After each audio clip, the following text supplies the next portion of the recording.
अवधूत चिंतन श्री गुरुदेव दत्त श्री स्वामी समर्थ. स्वामी भक्तांनी कुठल्याही नकारात्मक घटनेत अडकू नये म्हणून स्वामी सतत प्रेरणा देतात आणि प्रेरणा देण्याचं छोटंसं माध्यम हे स्वामी संदेश असतात.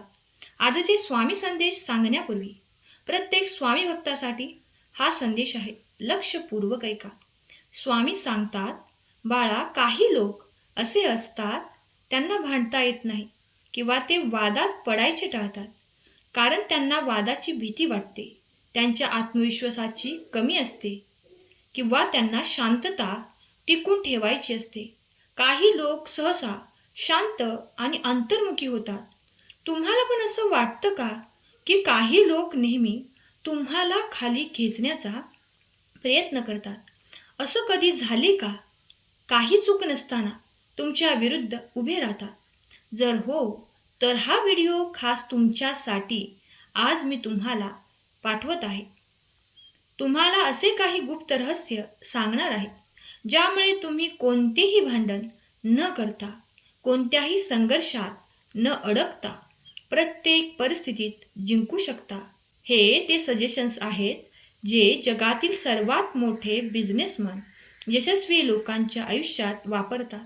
आणि खरं आहे, जर तुम्ही हे समजून घेतलं तर लोक तुमच्या विरोधात योजना आखतील पण प्रत्येक वेळी हरतील. प्रत्येक मुद्दा तुम्हाला एक नवीन दृष्टी देईल. प्रत्येक पाऊल तुम्हाला आणखी शक्तिशाली बनवेल. आणि सर्वात खास म्हणजे शेवटचा मुद्दा असा आहे जो तुमची विचारसरणी पूर्णपणे बदलून टाकेल. म्हणून हा संदेश तुम्ही मध्येच सोडू नका, कारण जर तुम्ही शेवटचे 1-2 मुद्दे सोडले तर समजून चला की तुम्ही पूर्ण युद्ध हरलात. आणि हा संदेश लाईक करून चॅनलला सबस्क्राईब करा, जेणेकरून हा संदेश थेट तुमच्यापर्यंत पोचतो. वेळ न घालवता संदेशाला सुरुवात करूया.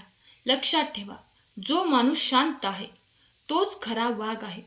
जगाला वाटतं की जोरात ओरडणारा जिंकतो, पण सत्य हे आहे की खरं जिंकणं त्याच माणसाचे होते जो आतून शांत विचार करणार आहे आणि धैर्यवान आहे. विचार करा, जर कोणी तुम्हाला चिडवण्याचा प्रयत्न केला आणि तुम्ही फक्त हसून तिथून निघून गेला तर खरा विजय कोणाचा झाला? तुमचाच ना. कारण जर चिडला तर वेळ वाया घालवली आणि ज्यांनी शांतता ठेवली त्यांनी त्यांची ताकद दाखवली. शांत असणं म्हणजे घाबरट असणं नाही. शांत असणं म्हणजे योग्य वेळी आपली ताकद वापरणे. जग फक्त त्यांचाच आदर करतो जे शांत असतात आणि मजबूत असतात. पण पुढच्या वेळी जेव्हा कोणी तुम्हाला चिडवेल तेव्हा ओरडू नका.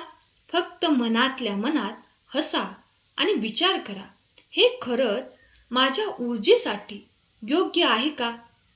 लोक शक्तिशाली होण्यासाठी जिममध्ये जातात, मसल्स बनवतात, पण खरी ताकद तर डोक्यात दडलेली असते.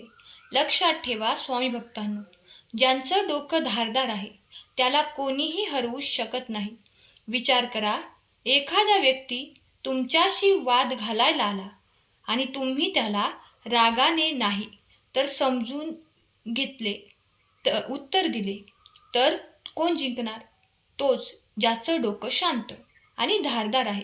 कारण राग विचार करण्याची ताकद हिरावून घेतो, पण शांतता डोक्याला आणखी धारदार बनवते. इतिहास साक्षी आहे, सर्वात मोठे योद्धे तलवारीपेक्षा जास्त डोक्याच्या जोरावर जिंकले. जर तुमच्याकडे योग्य रणनीती असेल तर तुम्हाला कोणीही हरवू शकत नाही. स्वतःचे डोके कसे धारदार बनवायचं, रोज काहीतरी नवीन शिका. पुस्तकांना तुमचा सर्वात चांगला मित्र बनवा. हुशार लोकांशी बोला आणि सर्वात महत्त्वाचं म्हणजे तुमच्या चुकांमधून शिका. लगेच प्रतिक्रिया देऊ नका. आधी विचार करा आणि मगच उत्तर द्या. कारण खरा विजय तो आहे जो फक्त आज नाही तर येणाऱ्या वर्षांसाठी उपयोगी पडेल. म्हणून स्वतःला विचारा, मी माझं डोकं इतकं धारदार बनवत आहे की लोक माझ्या विरोधात कोणतीही चाल चालू शकणार नाहीत. त्यामुळे धैर्य ठेवा. धैर्य शक्ती आहे जी वेळेला आपल्या बाजूने वळवते. तुम्ही कधी पाहिले आहे का, सर्वात शक्तिशाली लोक लगेच प्रतिक्रिया का देत नाहीत? कारण त्यांना माहीत आहे की धैर्य हीच खरी ताकद आहे. विचार करा, कोणी तुम्हाला रागात वाईट बोललं आणि तुम्ही उत्तर देण्याऐवजी फक्त हसलात तर? कोण हरेल? तो ज्याने तुम्हाला चिडवण्याचा प्रयत्न केला होता. हीच धैर्याची ताकद आहे. भांडण न करता समोरच्याला हरवणे हे ज्याने शिकले, ज्याने धैर्य ठेवले, त्याने सर्वात मोठ्या अडचणीला हरवलं. समुद्रही सतत वाहणाऱ्या नदीला रोखू शकत नाही, कारण हळूहळू धैर्य प्रत्येक अडथळा तोडून टाकतो. धैर्य कसं वाढवायचं? प्रत्येक प्रतिक्रिया आधी 5 सेकंद थांबा. कोणत्याही परिस्थितीला दुरून बघा आणि स्वतःला विचारा, हे 5 वर्षांनी पण तितकेच मोठे वाटेल का? धैर्यवान माणूस हळूहळू त्याच्या शत्रूला थकून टाकतो, पण शेवटी हार त्याची होत नाही, जीत त्याची होते. स्वामी भक्तांनो, तुमची सर्वात मोठी तलवार तुमची जीभ आहे. लक्षात ठेवा, लढाई ताकदीने नाही तर डोके आणि शब्दाने जिंकली जाते.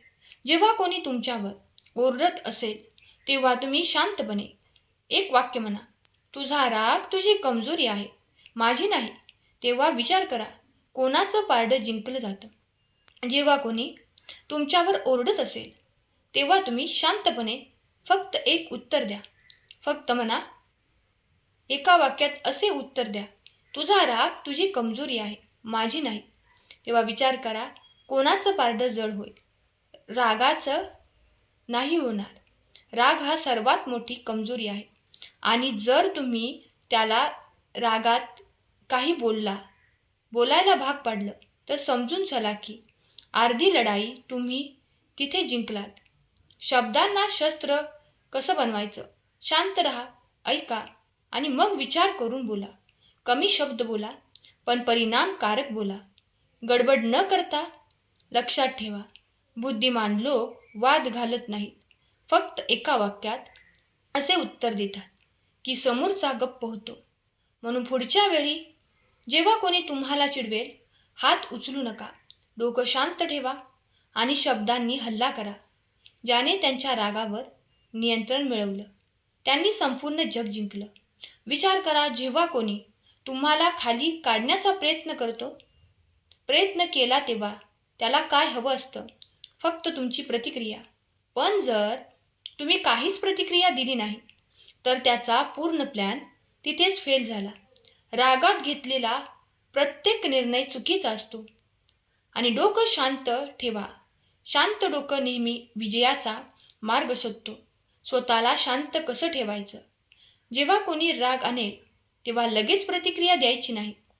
5 सेकंद थांबायचं आणि स्वतःला आठवण करून द्यायची, माझं डोकं माझी सर्वात मोठी ताकद आहे. समोरच्याला समजून घेण्याचा प्रयत्न करायचा आणि म्हणून इतरांना खाली पाडण्याचा प्रयत्न करत असताना जेव्हा तुम्ही कोणत्याही परिस्थितीत हार मानत नाहीत, दमत नाहीत, खंबीरपणे चालत राहता, तेव्हा तुम्हाला कोणताही शत्रू तुम्हाला हरवू शकत नाही. तुम्हीच खरे विजेते होता. जो सर्वात जास्त स्वतःला नियंत्रणात ठेवतो, जंगलाचा राजा तोच बनू शकतो. जगात असे हजारो लोक भेटतील जे तुम्हाला चिडवण्याचा प्रयत्न करतील. काही तुमच्या यशाचा द्वेष करतील, काही तुम्हाला खाली पाडण्याचा प्रयत्न करतील. पण प्रश्न हा आहे, तुम्हाला प्रत्येक वेळी लढायची गरज नाही. छोटे छोटे विचारात तुम्ही करू शकता. भांडण महत्त्वाचे नाही. तुमची खरी ताकद, तुमची ऊर्जा, तुम्ही शांत राहणे आहे. जेवढा तुम्ही शांत राहाल तेवढा तुमचा फायदा होईल. विचार करा, ही लढाई तुम्हाला तुमच्या स्वप्नांच्या जवळ घेऊन जात आहे का? जर नाही तर सोडून पुढे जा. लक्षात ठेवा, यशापेक्षा मोठं उत्तर दुसरं कोणतंही नाही. आज जे लोक तुम्हाला खाली पाडत आहेत तेच उद्या तुमची प्रशंसा करतील. त्यामुळे स्वतःवरती विश्वास ठेवा, भगवंतावरती विश्वास ठेवा आणि विश्वास असेल तर संदेशाला लाईक करा आणि चॅनलला सबस्क्राईब करा. हा संदेश आपल्या प्रियजनांना शेअर करायला विसरू नका. आजचा संदेश शेवटपर्यंत ऐकल्याबद्दल धन्यवाद. केलेली सेवा स्वामींचरणी अर्पण करते. श्री स्वामी समर्थ.